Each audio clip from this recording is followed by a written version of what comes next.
సమరం చిన్నారి ఛానల్ ప్రేక్షకులకు స్వాగతం. హాయ్ పిల్లలు, నేను ప్రతి ఎపిసోడ్లోనూ చెప్తున్నట్లుగానే ఈరోజు ఎపిసోడ్లో కూడా మీకు ఒక మంచి నీతి కథ గురించి చెప్తాను. సరేనా? కథను జాగ్రత్తగా వినండి. అందులో ఉన్నటువంటి నీతిని గురించి తెలుసుకోండి. అనగనగా లంకపల్లి అనే గ్రామంలో రాజయ్య, కాంతమ్మ అనే దంపతులు ఉండేవాళ్ళు. పిల్లలు, రాజయ్య చాలా అమాయకుడు, కాంతమ్మ మాత్రం పరమ గయ్యాళి. వారికి చాలా ఆస్తి ఉంది. కాంతమ్మ గయ్యాళితనం గురించి ఊరందరికీ తెలుసు. ఊళ్ళో వాళ్ళందరితో కూడా కాంతమ్మ చాలా దురుసుగా ప్రవర్తించేది. ఆమె నోట్లో నోరు పెట్టడానికే భయపడేవాళ్ళు ఊళ్ళో వాళ్ళంతా. ఒకరోజు ఆ గ్రామానికి కొత్తగా ఒక వ్యక్తి వస్తాడు. అతను కాంతమ్మ గురించి అక్కడ కనిపించినటువంటి ఇద్దరు ఆడవాళ్ళని అడుగుతాడనమాట. అప్పుడు వాళ్ళు, అమ్మో, ఇప్పుడు ఆవిడతో నీకేం పని, అంతలా ఆమె గురించి ఆరా తీస్తున్నావు అంటారు. అప్పుడు ఆ వ్యక్తి, ఎందుకండి ఆమె అంటే అందరూ అంతలా భయపడుతున్నారు అంటాడు. అప్పుడు వాళ్ళు, ఊరికి ఈరోజే కదా వచ్చావు, ఆమె గురించి నీకింకా పూర్తిగా తెలియదనుకుంటాలే అంటారు. అప్పుడు ఆ వ్యక్తి, ఎందుకండి ఆవిడ గురించి అందరూ ఎందుకు అలా మాట్లాడుకుంటున్నారు అంటాడు.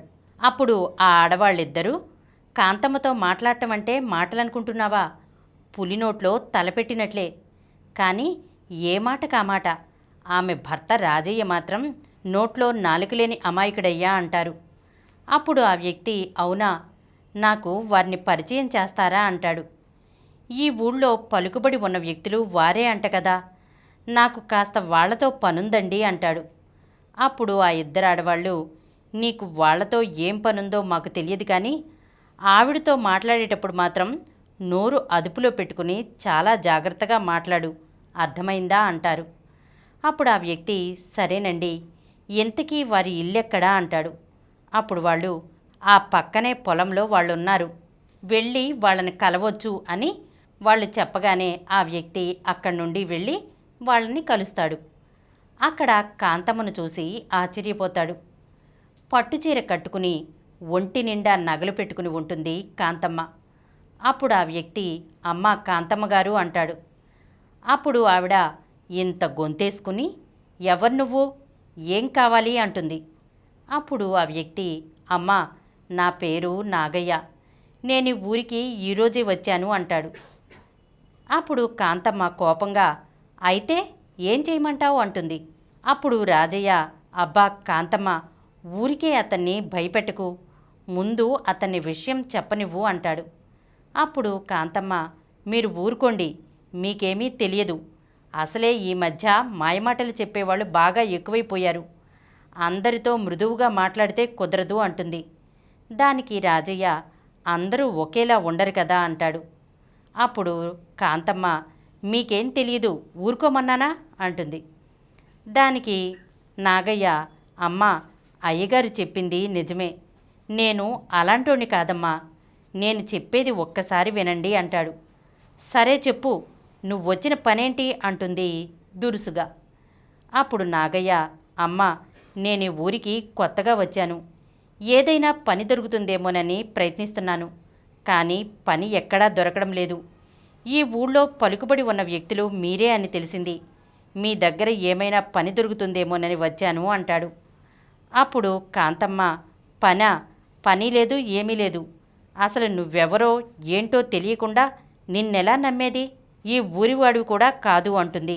అప్పుడు నాగయ్య, అమ్మ మీరే ఇలా అంటే ఎలా, నేను మిమ్మల్నే నమ్ముకున్నాను, కాస్త ఆలోచించండి అంటాడు. దానికి కాంతమ్మ, పని లేదు, ఏమీ లేదు అని చెప్పాను కదా, ముందు వెళ్ళు ఇక్కడి నుండి అంటుంది. అప్పుడు రాజయ్య, అయ్యో కాంత, అతను అంతలా బ్రతిమలాడుతున్నాడు కదా, మనకెలాగూ చాలా పొలాలున్నాయి కదా, ఏదో ఒక పని చేసుకుంటాళ్లే అంటాడు. అప్పుడు కాంతమ్మ భర్తతో, మీరుండండి, మీకేం తెలియదు, ఇలాంటి వాళ్లను నమ్మకూడదు, ఎక్కడి నుండో వస్తారు, మనల్ని నమ్మించి మోసం చేస్తారు, ఇక్కడేం పని లేదు కానీ నువ్విక వెళ్ళొచ్చు అంటుంది. ఇక నాగయ్య చేసేదేమీ లేక అక్కడి నుండి బాధగా వెళ్ళిపోతాడు. ఈ విషయం ఊళ్ళో అందరికీ తెలుస్తుంది. దీంతో ఆ సాయంకాలం ఊళ్ళో ఆడవాళ్ళందరూ ఈ విషయం గురించి కాంతమ్మ గయ్యాళితనం గురించి మాట్లాడుకుంటారు. అందరి మీద నోరేసుకుని పడిపోతుంది, ఆమె భర్త ఎలా వేగుతున్నాడో ఏంటో అని అనుకుంటారనమాట. ఇలా రోజులు గడుస్తూ ఉంటాయి. కాంతమ్మ నోటికి అంతా భయపడుతూ ఉంటారు. కానీ రాజయ్య మాత్రం భార్యకు ఏమీ చెప్పలేకపోతాడు. కానీ ఊరి ప్రజలకు కాంతమ్మకు తెలియకుండా సాయం చేస్తూ ఉంటాడనమాట. ఒకరోజు ఊరికి సౌమ్య అనే కొత్త పని మనిషి వస్తుంది. చాలా మంచి అమ్మాయి. ఆమె నేరుగా రాజయ్యని కలిసి, అయ్యా, నాకేదైనా పని ఉంటే ఇప్పించండి అయ్యా అంటుంది. అప్పుడు రాజయ్య, పనా? నాకేం తెలియదమ్మా, మా ఆవిడ ఒప్పుకొనిదే నేను ఎవ్వరినీ పనిలోకి చేర్చుకోలేను అంటాడు. అప్పుడు సౌమ్య, అయ్యా అయ్యా అలా అనకండయ్యా, ఊళ్ళో అంతా మీ ఆవిడ గురించి చెప్తూనే ఉన్నారు, అందుకే నేను మిమ్మల్ని అడగటానికి వచ్చాను, ఎలాగైనా సరే మీరే అమ్మగారిని ఒప్పించాలయ్యా అంటుంది. అప్పుడు రాజయ్య, సరేలే ఇంటికి రా, ఏదో ఒకటి చెప్తాను అని రాజయ్య సౌమ్యని తీసుకుని ఇంటికి వెళ్తాడు. అక్కడ కాంతమ్మతో జరిగిన విషయం చెప్తాడు. అప్పుడు కాంతమ్మ, ఏవండి, మీరింత అమాయకులుగా ఉంటే ఎలా అండి? ఎవరిని పడితే వారిని నమ్మొద్దని చెప్పాను కదా అంటుంది. అప్పుడు రాజయ్య, అది కాదు కాంతం, ఆడపిల్ల ఎక్కడికని వెళ్తుంది చెప్పు అంటాడు. దానికి కాంతమ్మ, ఈ రోజుల్లో అసలు ఇలాంటి వాళ్ళనే నమ్మకూడదండి అంటుంది. అప్పుడు సౌమ్య, లేదమ్మా, నేను అలాంటి అమ్మాయిని కాదు, బుద్ధిగా పనిచేసుకుంటాను, చెప్పిన మాట కూడా వింటాను, నన్ను పనిలో పెట్టుకోండమ్మా అని అడుగుతుంది జాలిగా.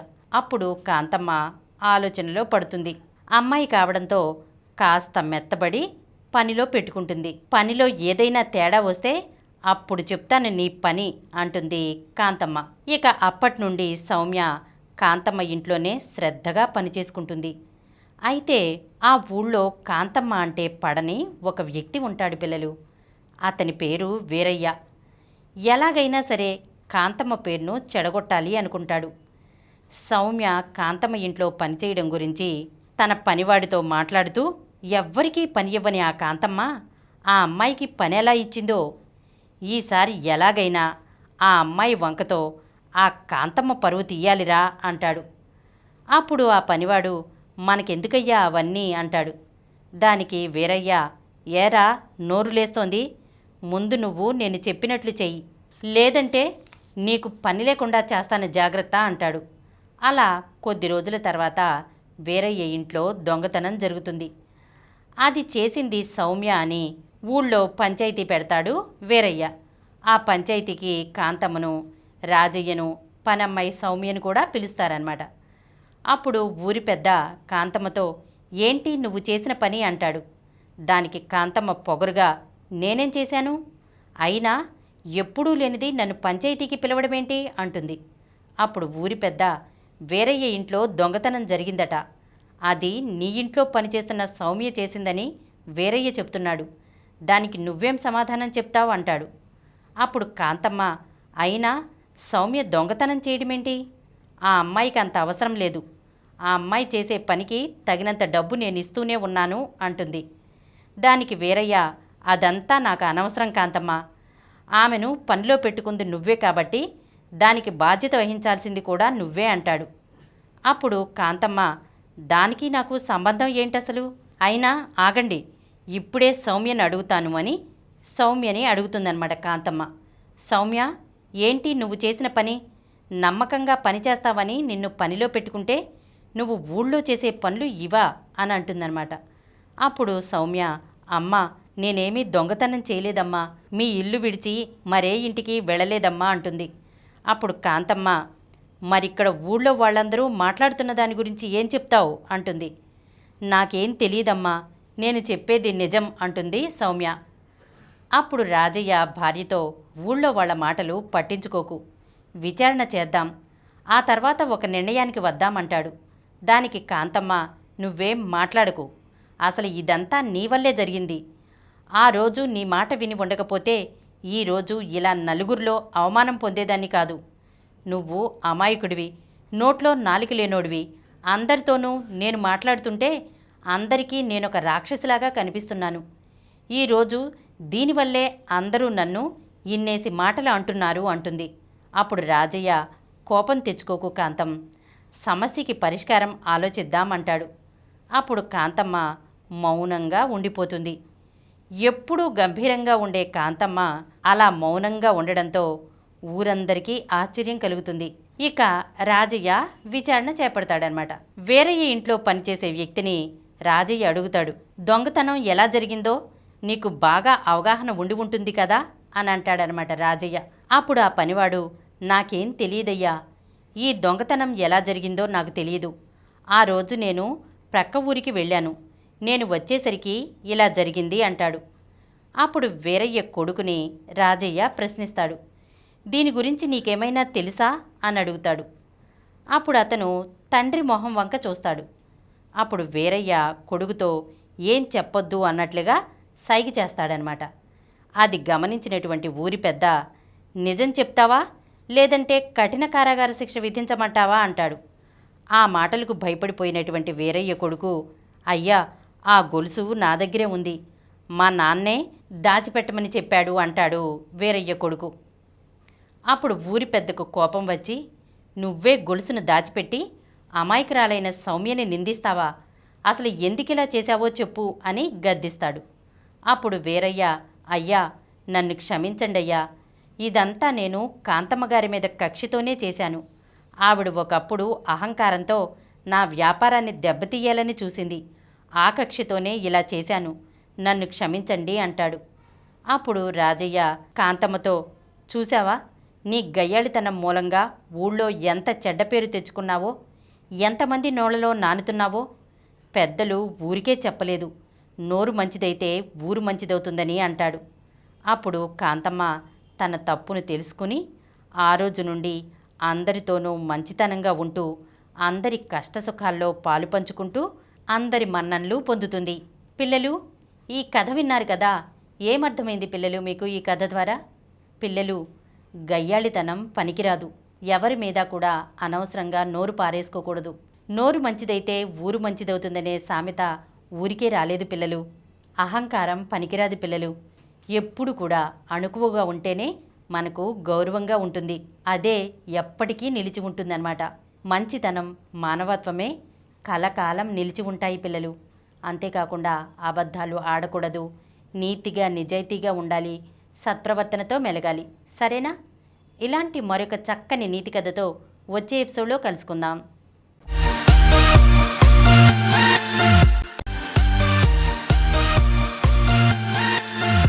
ఈ కార్యక్రమం మీకు ఎంతో నచ్చింది కదా. ఇటువంటి మరిన్ని వీడియోల కోసం అనతి కాలంలోనే 20 కోట్లకు పైగా వ్యూస్ సాధించిన సమరం ఛానల్ సమర్పించు సమరం చిన్నారి ఛానల్కు సబ్స్క్రైబ్ చేయండి, లైక్ చేయండి, మీ ఫ్రెండ్స్కి షేర్ చేయండి. అలాగే ప్రక్కనున్న గంట సింబల్ని ప్రెస్ చేయడం మర్చిపోకండి.